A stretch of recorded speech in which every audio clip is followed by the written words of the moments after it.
آئیں آپ کو قرآن کا ایک عجیب مضمون سمجھائیں جس پر آج سے پہلے آپ نے شاید کبھی غور نہیں کیا ہوگا۔ حضرت موسیٰ علیہ السلام اور حضرت یوسف علیہ السلام کی زندگی میں عجیب مناسبت ہے۔ قرآن کو سامنے رکھ کر غور کرتے ہیں۔ حضرت یوسف علیہ السلام کو کنویں میں ڈالا گیا تو حضرت موسیٰ علیہ السلام کو بھی پانی میں ڈالا گیا۔ حضرت یوسف مصر میں تھے تو حضرت موسیٰ بھی مصر میں تھے۔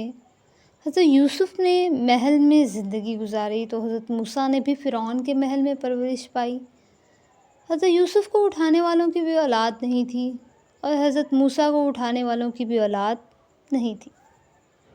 حضرت یوسف علیہ السلام کو اٹھانے والوں نے بھی کہا عَسَىٰ أَن يَنفَعَنَا أَوْ نَتَّخِذَهُ وَلَدًا، کچھ بعید نہیں کہ یہ ہمیں فائدہ پہنچائے یا ہم اسے بیٹا بنا لیں۔ حضرت موسیٰ علیہ السلام کو بھی اٹھانے والوں نے یہی کہا عَسَىٰ أَن يَنفَعَنَا أَوْ نَتَّخِذَهُ وَلَدًا، کچھ بعید نہیں کہ یہ ہمیں فائدہ پہنچائے یا ہم اسے بیٹا بنا لیں۔ حضرت یوسف علیہ السلام کو اٹھانے والوں کے بارے میں کہا گیا لا يعلمون، یعنی وہ حقیقت جانتے نہیں۔ حضرت موسیٰ علیہ السلام کو اٹھانے والوں کے بارے میں بھی کہا گیا لا یشعرون، یعنی انہیں انجام کا پتہ نہیں۔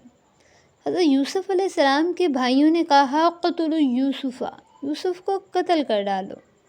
حضرت موسیٰ کے بارے میں فرعون نے کہا ذرونی اقتل موسیٰ، مجھے چھوڑو تاکہ میں موسیٰ کو قتل کر دوں۔ یوسف کے بھائیوں نے ایک چال چلی اور وہ ناکام ہوئی۔ فَأَكِيدُ لَكَ كَيْدًا، اے یوسف وہ تیرے ساتھ کچھ چال چلیں گے۔ موسیٰ کے خلاف بھی پرورش کرنے والوں نے چال چلی اور ناکام ہوئے۔ وَمَا كَيْدُ الْكَافِرِينَ إِلَّا فِي ضَلَالٍ، اور کافروں کی چال کا انجام اس کے سوا کچھ نہیں کہ وہ مقصد تک نہ پہنچ سکے۔ حضرت یوسف کو بھی جیل میں ایک دوست مل گیا تھا جو بعد میں جیل سے نکالنے کا سبب بنا۔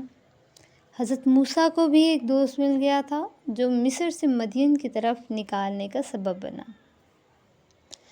حضرت یوسف کے بارے میں کہا کہ ہم نے انہیں حکمت اور علم عطا کیا۔ حضرت موسیٰ کے بارے میں کہا گیا کہ ہم نے انہیں حکمت اور علم عطا کیا۔ حضرت یوسف علیہ السلام کو حسن دے کر اور حضرت موسیٰ علیہ السلام کو طاقت دے کر آزمایا گیا۔ اتنی گہری مناسبت کے باوجود جب حضرت موسیٰ نے فرعون اور ان کے ماننے والوں کو دعوت دی تو انہوں نے کہا ما سمعنا بهذا فی آبائنا الاولین، اور ہم نے یہ بات پچھلے باپ دادوں میں نہیں سنی۔ فرعونیوں کی اس بات سے ایسے معلوم ہوتا ہے جیسے وہ سچ بول رہے ہوں اور واقعی انہیں کچھ پتہ نہ ہو اور ان کے باپ دادوں میں کوئی نبی نہ آیا ہو۔ لیکن میں آپ کو اس پیٹرن کو مکمل ہوتا ہوا دکھانا چاہتی ہوں۔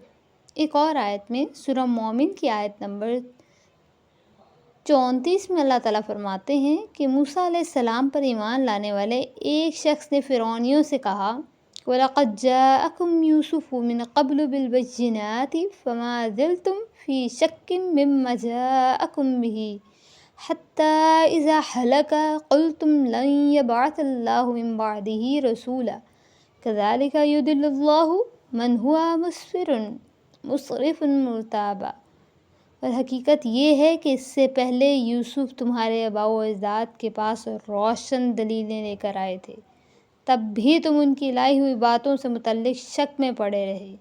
پھر جب وہ وفات پا گئے تو تم نے کہا کہ ان کے بعد اللہ اب کوئی پیغمبر نہیں بھیجے گا۔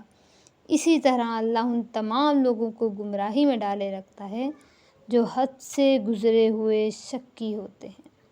سبحان اللہ، کیا ہی خوبصورت انداز ہے، کیا ہی خوبصورت تدبیر ہے ہمارے رب کی، اور محسوس کریں کیا ہی عمدہ طریقہ ہے۔ قافلہ خیر کی کڑیاں جڑتی ہیں، وقت محدود ہے، قرآن سمندر ہے، موتی بے شمار ہیں۔ کیسے اور کس کس پہلو سے قرآن میں غور کریں، کاش دنیا میں اور کوئی مصروفیت نہ ہو، بس صرف رب کے کلام میں غور و فکر کرنا ہو۔ کیا قرآن اتارنے والے کریم رب جنت میں ہمیں ضرور اپنے کلام کے مفاہیم سمجھائیے گا تاکہ ہم اس بحر ناپید کنار سے سیراب ہو سکیں۔ آمین یا رب العالمین۔